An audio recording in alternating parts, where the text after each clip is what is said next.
Good morning, Shalom Avrocha. Today's bite Tmuz, and we are learning סימן Kif Nian Gimel Hilchos Nida. We're up to As Vov, As Zion.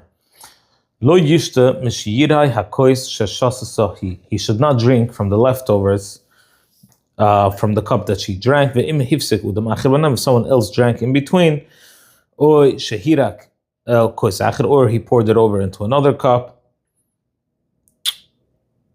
Shura, then he is permitted. If she drank from a cup, and he doesn't know, and he wants to drink from that cup, she doesn't have to tell him that she drank from it.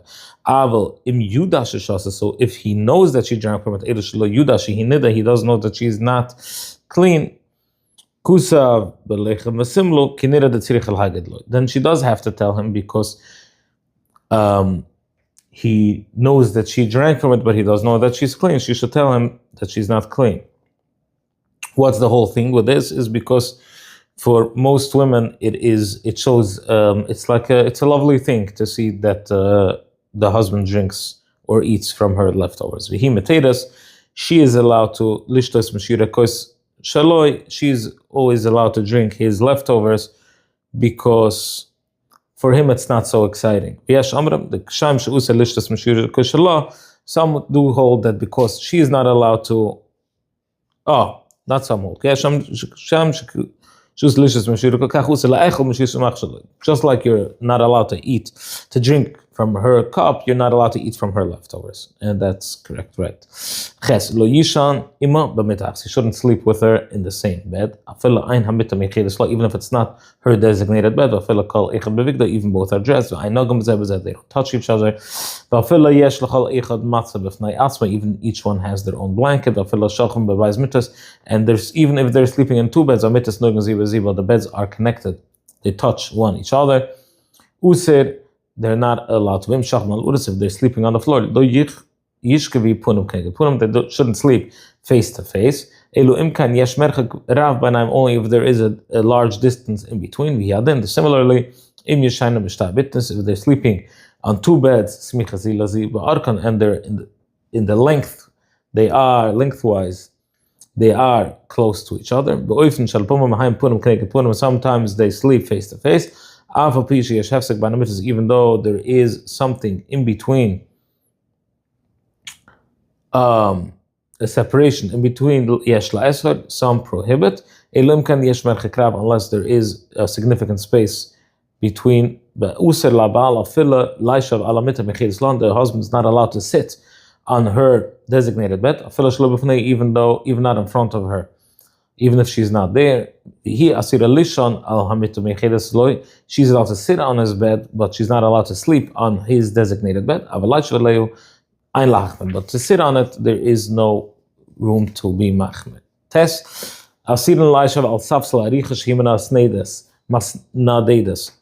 They're not allowed to sit on the same couch, on the same that shakes. If there's a person in between, you're allowed to. They shouldn't travel on the same wagon, on the same boat. If they're just going rowboating. They're just going on a hike, on parks, orchards. If they're traveling for business or for something, they have to go shopping. They're allowed to. Even though they're alone, but they shouldn't sit in a manner that they're touching one the other. He's not allowed to gaze upon a portion of her body and that is normally covered. In places that are always uncovered, he's allowed to gaze. Even though he derives some pleasure of it, he's not allowed to smell her personal perfume. He's not allowed to listen to her singing. It is appropriate for her to designate specific clothing for her days that she's a nida. They should always remember that she's not clean.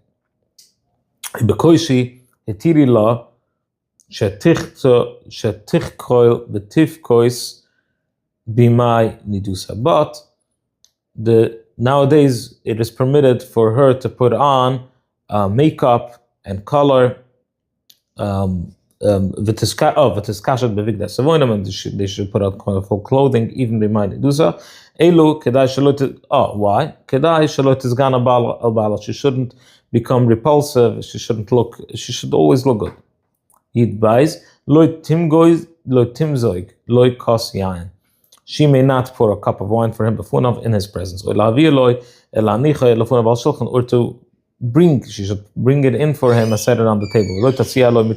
She shouldn't make his bed in his presence. But not in his presence, it is mitir.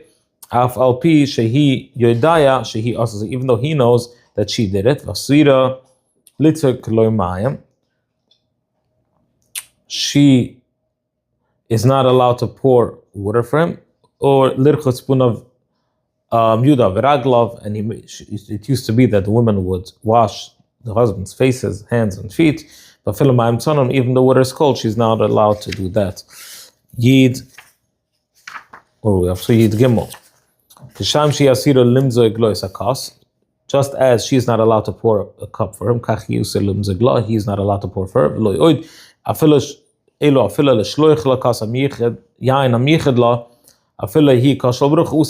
not allowed to even send a cup of wine for her, even if it's a kas shel brucha, like from benching. Yidalad, or from Kiddush, I think also. He says from benching. Yidalad im hi choila v'ain la mi sheisham shloi.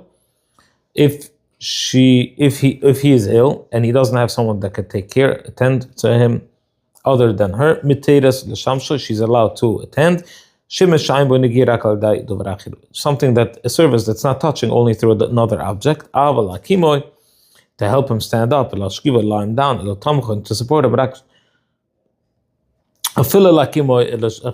Even to sit him down, to lie him down, to stand him up, and to help him. But they should be extra careful.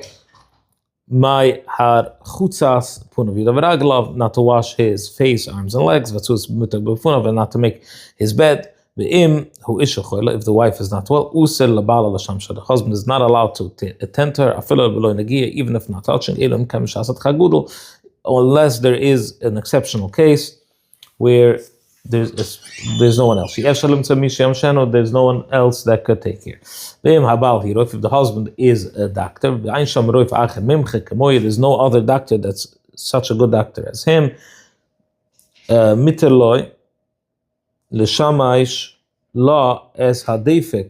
He's allowed to take her pulse. He's not doing it in a desired manner.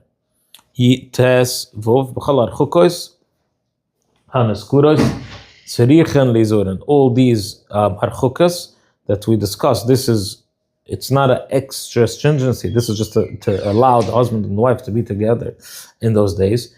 Gam b'mai labina. This is also in the white days. The haini b'mai sfiras shivnakim, the days that we count 7 days, the 7 clean days. Gam ancher kach imnes achram lidvul b'zmana. Also, it continues if she didn't go in the mikveh, she hasn't gone to the mikveh yet. B'chal hanisken, everything that's mentioned, ad lachar shedidbol. This, everything goes, everything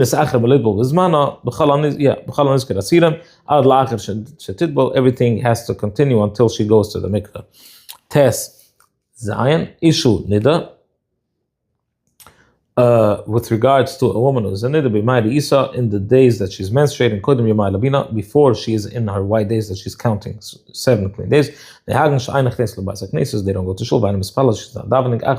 Only if it's Rosh Hashanah in Kippur, Dahain Yom Rishon the Slichas, Elahalan, that's from the first day of Slichas until after Yom Kippur. Sherabah Masaf Masaknesis, everybody goes to shul. V'yela Itzuv and Gudel and B'Tailach, she's going to be very upset if she doesn't go. Materis Slichas L'Spal, she's allowed to go to shul and daven. Mechan she Masiya, as no Ubita, if she's taking her son or daughter to shul, or she yoledas, or she just had a baby, where she used to, it's customary to go to shul after she has a baby, because the husband has an aliyah, and by the aliyah the husband gives tzedukah. instead of her carbon. She would take a carbon to the Beis Hamikdash every time she had a baby. So now there's no carbon, so she comes to shul, and even if she doesn't come to shul, the husband has an aliyah and he promises money by the Sefer Torah in the place of her carbon. The chayotze b'zeh miteres in such situations, she's allowed to go to shul and daven. Have a wonderful day. Hatzlucha, Ibrahim.